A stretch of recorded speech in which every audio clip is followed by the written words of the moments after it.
8-year-old Sophia held her father Dimitri's hand tightly as they walked through the gates of Manhattan's most prestigious private school.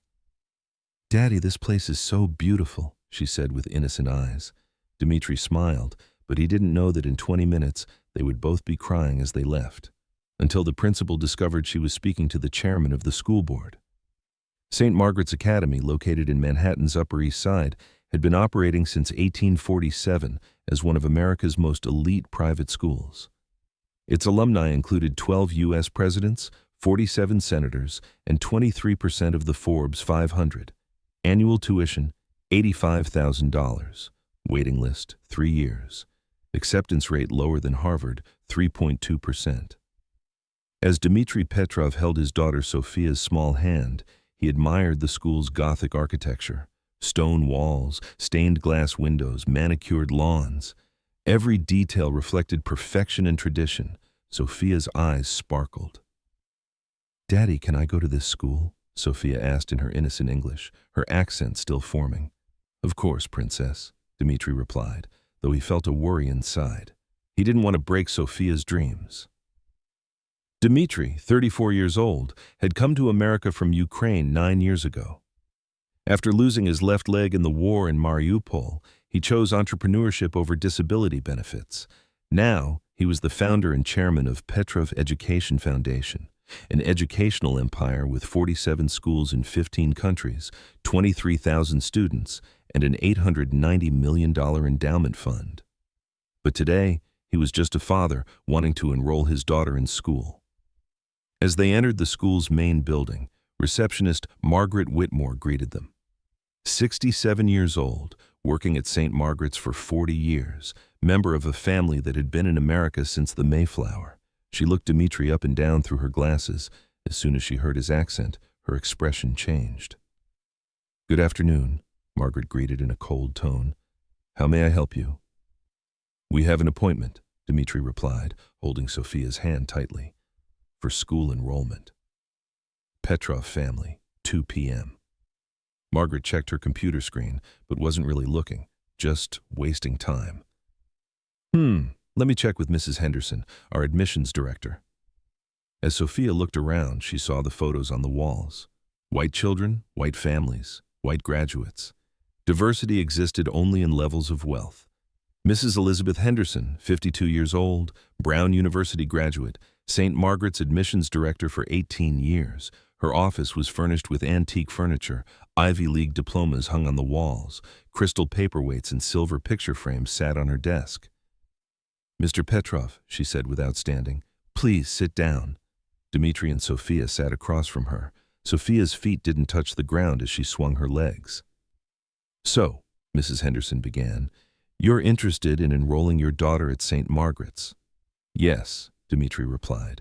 "Sophia is very bright. She speaks 3 languages, loves mathematics, and reads at high school level." Mrs. Henderson pretended to take notes. "Where are you from originally, Mr. Petrov?" "Ukraine," Dimitri answered proudly. "Ah," Mrs. Henderson's tone changed. "And what do you do for work here in America?" "I work in education," Dimitri answered simply. Mrs. Henderson frowned. "What kind of education?" "Teaching? Janitorial services at schools?" Sophia didn't fully understand the conversation, but sensed the tension. She held her father's hand tighter. "I run educational programs," Dimitri replied, not wanting to go into details. "Mr. Petrov." Mrs. Henderson leaned forward.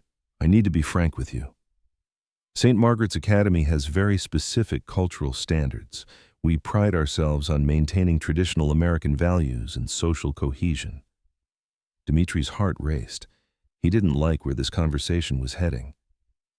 "Our student body comes from established American families," Mrs. Henderson continued.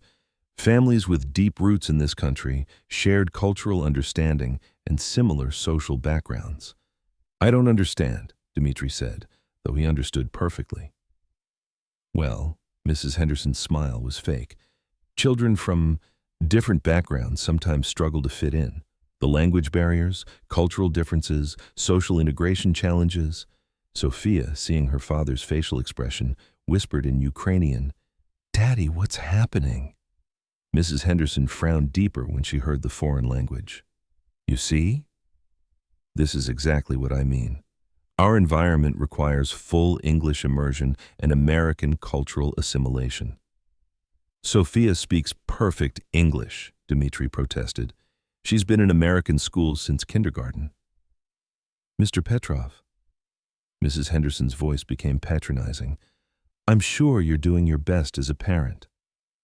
But St. Margaret's isn't just about academics. It's about social preparation for leadership in American society. She pulled out a brochure. Our students go to Harvard, Yale, Princeton. They become CEOs, politicians, cultural leaders. This requires a certain pedigree. Dimitri's fists clenched. Pedigree?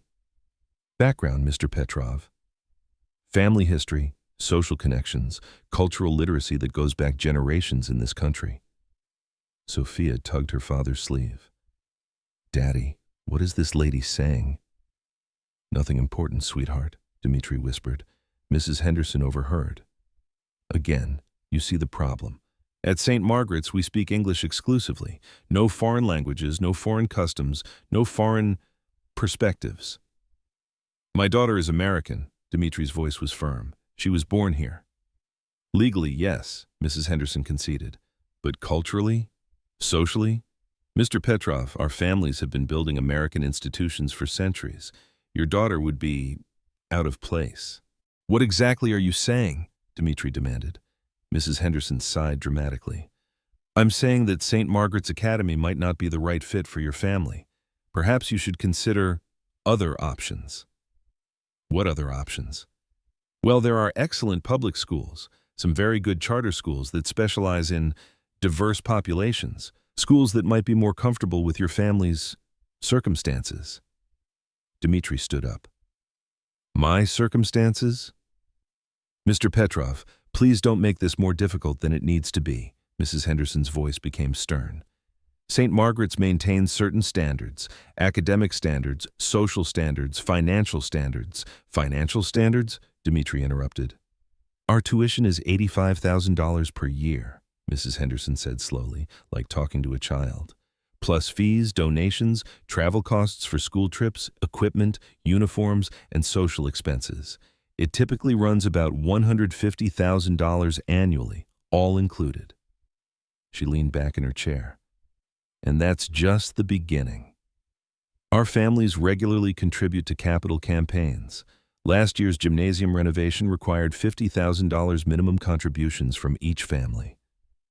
Sophia whispered to her father in Ukrainian, Should we go? Not yet, Princess, Dimitri whispered back. Mrs. Henderson pulled out another folder. Mr. Petrov, I've reviewed your application. No family history at prestigious institutions, no mention of significant charitable contributions, no references from established American families. She flipped pages dramatically. Your emergency contact is someone named Vasily? And your employer reference is unclear. I told you I work in education. Yes, but in what capacity? Are you a teacher's aide, a custodian, a bus driver? Her tone grew more condescending with each guess. Dimitri's phone buzzed. Messages were coming in. Harvard president. Dimitri, excited for tomorrow's Education Summit keynote. Secretary of Education, looking forward to discussing your global education initiative. Bill Gates Foundation, confirming $50 million grant approval for your literacy program. He ignored them all. Mr. Petrov, Mrs. Henderson continued, St. Margaret's families summer in the Hamptons, winter in Aspen, send their children to Swiss boarding schools for enrichment. They own businesses, not work for them. Sophia was getting restless. She started drawing in her coloring book, a picture of herself in a school uniform, smiling. Moreover, Mrs. Henderson's voice dropped, we've had issues in the past with families who don't quite understand our culture, language barriers at parent events, inappropriate food contributions to school functions, social integration problems. What kind of integration problems? Well, different concepts of appropriate dress, social interaction, academic expectations. She paused meaningfully. Different value systems. Mrs. Henderson, Dimitri's voice was calm but dangerous. "Are you refusing my daughter admission based on our ethnicity?" "Oh, goodness, no," Mrs. Henderson laughed. "That would be illegal, Mr. Petrov. We're simply discussing cultural fit." "Cultural fit?" "Yes, Sophia might feel more comfortable in an environment with children from similar backgrounds. There are several excellent schools that specialize in international families." Dimitri pulled out his phone. "One phone call, then we'll go." Mrs. Henderson relaxed. Finally, this uncomfortable situation would end. Dimitri scrolled through his contacts. 3,247 people, world leaders, education ministers, billionaire philanthropists, university presidents. But he only needed one. "Hello, Patricia," he said when the call connected. "It's Dimitri." Mrs. Henderson's ears perked up. "Patricia who?" "I'm at St. Margaret's Academy," Dimitri continued. "Yes, our school." Mrs. Henderson's face went white. "Our school?" "We seem to have a cultural integration problem with our admissions director." Mrs. Henderson's hands began trembling. There was only one Patricia at St. Margaret's powerful enough. Patricia Morrison, chairman of the board of trustees. "Yes, Mrs. Henderson is sitting right across from me," Dimitri continued. "She's explaining why my daughter doesn't have the right pedigree for our institution." Mrs. Henderson tried to grab the phone. "Sir, there's been a misunderstanding." Dimitri raised his hand to stop her. "Patricia, she mentioned that families need deep American roots and significant charitable contributions." The voice on the other end was loud enough for Mrs. Henderson to hear. "Dimitri, what the hell is she talking about? You built half the buildings on that campus." Sophia looked up from her coloring. "Daddy, are you angry?" "No, sweetheart, just disappointed." "Mrs. Henderson also mentioned that our families don't understand American culture," Dimitri continued on the phone. Patricia's voice exploded. She said, "What?" "Elizabeth Henderson is fired effective immediately. Security will escort her out." Mrs. Henderson's world collapsed. "Mr. Petrov, please, I didn't know." "You didn't know what?" Dimitri asked calmly. "I didn't know that you were... What? Ukrainian? A veteran? A father who loves his daughter?" Dimitri hung up and looked at Mrs. Henderson. "Elizabeth, I'm Dimitri Petrov, chairman of the board of trustees at St. Margaret's Academy." The office fell silent, except for Sophia's crayon scribbling. "I'm also the founder of Petrov Education Foundation," Dimitri continued. "We've donated $89 million to this school over the past 6 years." Mrs. Henderson couldn't breathe. "The new science building?" "That's the Petrov Center for STEM Education, the scholarship program for underprivileged children. That's the Sophia Petrov Diversity Initiative, named after my daughter." Sophia looked up. "Daddy, is this school ours?" "Partly, Princess. Daddy helps other children go to school here." Mrs. Henderson finally found her voice. "Sir, I had no idea. Your name on the board. I never made the connection." "Because you stopped listening after you heard my accent," Dimitri said sadly. "Elizabeth," Dimitri continued, "in 6 years of board meetings, how often have you discussed diversity initiatives?" We have diversity programs. Name one student from a refugee family." She couldn't. "Name one scholarship recipient who doesn't look like your family photos." Silence. "Elizabeth, discrimination isn't just about saying no. It's about making people feel unwelcome, unworthy, invisible." Sophia finished her drawing and showed it to her father. In the picture, children of all colors were playing together in a beautiful school. "Daddy, can I study here?" "Of course, sweetheart." Security arrived within minutes. Mrs. Henderson gathered her personal items while Dimitri and Sophia waited. "Mr. Petrov," Mrs. Henderson said at the door, "I'm truly sorry.